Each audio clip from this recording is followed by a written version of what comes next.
ಮತ್ತೆ ಯಾತ್ರಿ ಪತ್ರ ಈ ಪತ್ರದಾಗ ನನ್ನ ಮಗ ಬಾಯಿಗೆ ಬಂದಂಗ ಬರಾಕತ್ತಾನ ನೋಡು.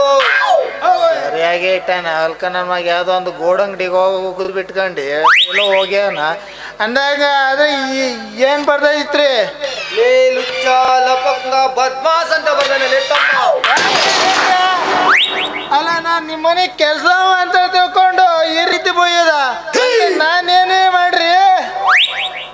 ಲೇ ಲೇ ಲೇ ಲೇ ಲೇ ಮಗನ ಲೇ ಗಟ್ಟಿ ಅಂತ ಬರ್ದಾನಲೇ.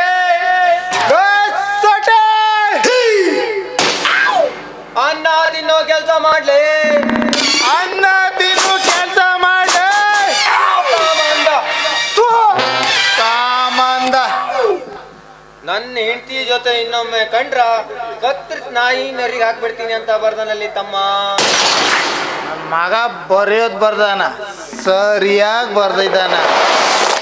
ಅದಕ್ಕೆ ನೀವೊಂದು ಕೆಲಸ ಮಾಡ್ರಿ, ಅದು ಯಾವ ಬರ್ದ ನೋಡ್ರಿ ಅವನ ಹೆಂಡತಿ ಸಂಘ ಬಿಟ್ಬಿಡ್ರಿ.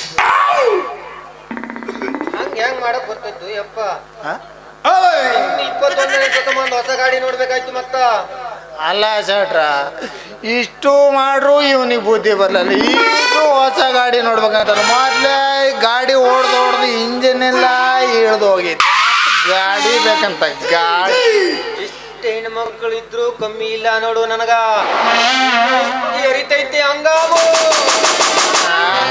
ಅಂದ್ರ ನಿಮ್ಗೆ ಹೊಸದು ಹೊಡಿದ ಹಂಗ ಹಳಿದ ಓದ್ತಾವ ಮಾಡ್ತಾರೆ. ಹೋಗೋಕೈತಿ ನಮ್ಗೊಂದು ಚಾನ್ಸ್ ಬಿಡ್ರಿ ಮಾರ್ರ. ಅಂದಂಗ ಯಾವ್ದು ಒಂದ್ ಗಾಡಿ ಈ ಕಡೆನೆ ಬರಕತ್ತೈತಿ ಮತ್ತ. ನೋಡ್ಲೆ ತಮ್ಮ, ಹೋದಲ್ಲೇ ಚಂದುಳಿ ಚಲುವಿ ಬರಕತ್ತ. ನೋಡ್ರಿ ಶೆಟ್ರ, ಇಲ್ಲಿವರೆಗ ನೀವು ಹೊಡೆದ ಸಾಕು. ಇದು ಹೊಸ ಗಾಡಿ, ನಾನೇ ಟ್ರೈ ಮಾಡ್ತೀನಿ. ನೀವು ಹೋಗ್ರಿ. ಬ್ಯಾಡೋ ಬ್ಯಾಡೋ, ನಾನೇ ಟ್ರೈ ಮಾಡ್ತೀನಿ ಆ ಗಾಡಿನ. ನೀನ್ ಯಾಕೆ ಟ್ರೈ ಮಾಡೋದು ಅಂತೀನಿ? ಅಲ್ಲ ಹೊಸ ಗಾಡಿ ಇಲ್ಲಮ್ಮ, ಹೊಸ ಗಾಡಿ ನಾನೇ ಟ್ರೈ ಮಾಡೋದು ಫಸ್ಟು. ನೋಡ್ರಿ ಶೆಟ್ರ, ನಿಮ್ಗೆ ಹೊಸ ಗಾಡಿ ಕೊಟ್ರು ಅಷ್ಟೇ, ಹಳಿ ಗಾಡಿ ಕೊಟ್ರು ಅಷ್ಟೇ. ಯಾಕಂದ್ರೆ ನಿಮಗೆ